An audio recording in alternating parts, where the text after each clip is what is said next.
So we obviously had our big weekend last weekend where we played Iowa State, and then it's kind of nice sometimes to get a bit of a break in your schedule where we've had a little bit of time to deal with the fine-tuning of the tactical piece.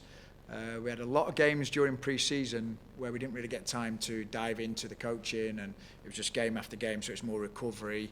So we've really had to dial in the last 10 days on getting prepared for these two games and tighten some things up defensively, work on some things offensively, and put the pieces together so we're ready to go for the next phase of the season, which is two really big games this week. So it's been a good 10 days getting together and working on some things. So.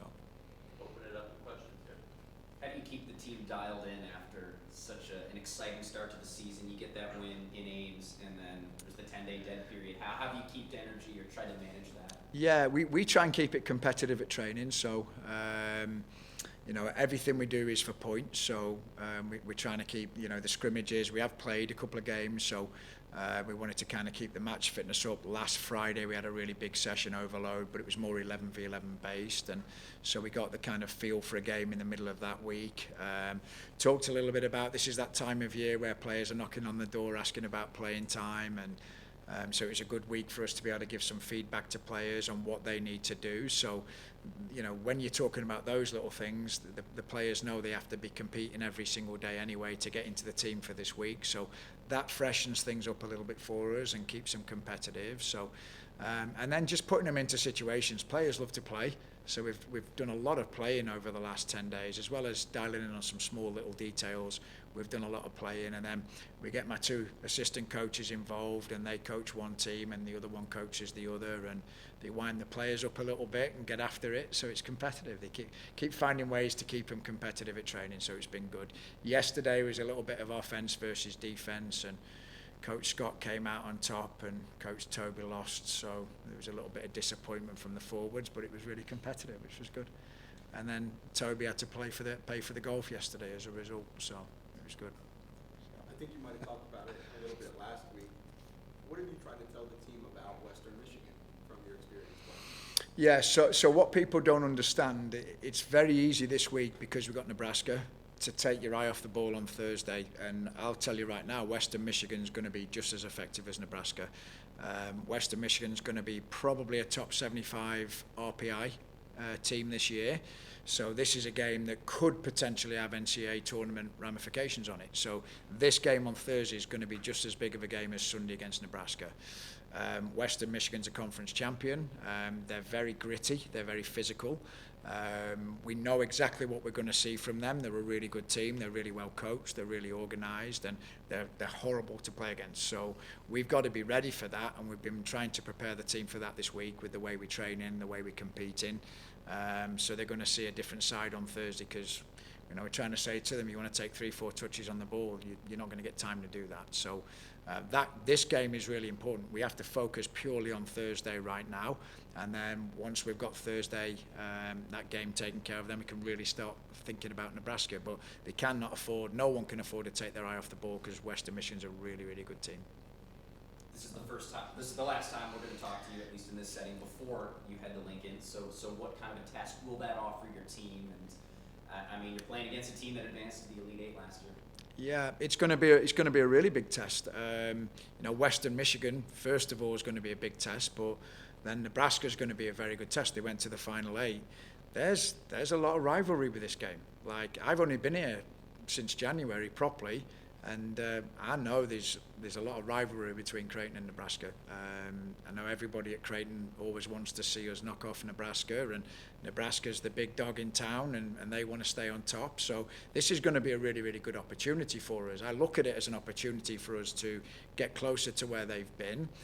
It's a great opportunity for a lot of our players that hear about Nebraska all the time, and they're a pretty high-profile institution.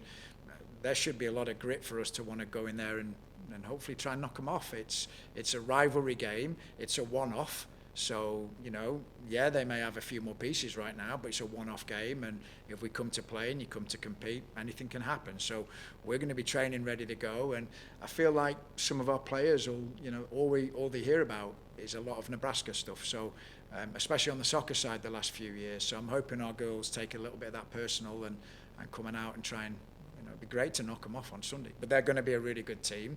They're really well coached. They've got some really good players, and we're going to have to be at our very best on Thursday first of all, and then on Sunday. An average performance isn't going to be good enough to beat these teams. So everybody's going to have to be at an 8 or a 9 out of 10 for us to compete in these two games. So, but it's exciting.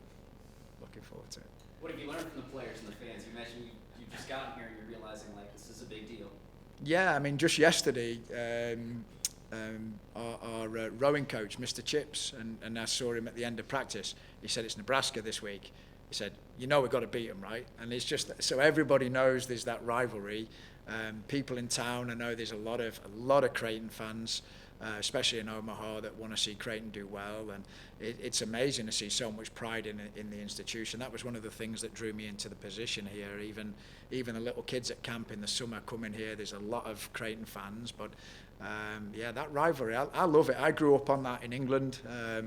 Being in Birmingham, Aston Villa, Birmingham City was always a big rivalry. My dad's from Scotland, so Rangers, Celtic, those rivalries were always big. So I love that in soccer. I don't think you see enough of it. So, coming from a country that really values those rivalries, I'm really excited about that. And as a coach, you want to test yourself against the best, right? That's why we're here. So I'm looking forward to the challenge. Any more questions for Coach? What have you learned about this club in the first couple matches that you've gotten a chance to take the pitch with them in this new role? So the first thing I'll say is I love coaching this team.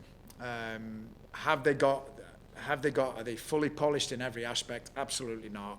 But what they do day in, day out is they give their best effort. They're honest, hard-working players that come to train, come to work hard. They're gritty, they compete. And I'll take that as a coach. I love that type of a team. I love, you can do a lot with those types of players. I've coached teams that have had lots of talent that don't work particularly hard. I'd much rather take a team that's blue collar that works hard, and that's what this group have been. They've bought into what we're trying to do. They're working really hard day in, day out. So as a staff, we love coaching this group, and we're really excited about the future with them. Anyone in particular that stood out or really caught your eye? There's a lot, like looking from the back. Our goalkeeper's come in and done really well, and there's been good competition for that place. The back line is pretty talented, and we've had one or two little injuries that we hope to get back this week that will really help us. But the back line have been chippy. We've got some talented midfielders on the day that can be good. So there's not one player in particular that stands out. I think that's what's nice is we have depth and we're adaptable.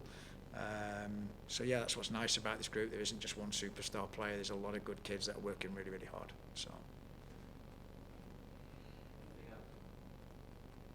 Good. All right. Thank you, guys.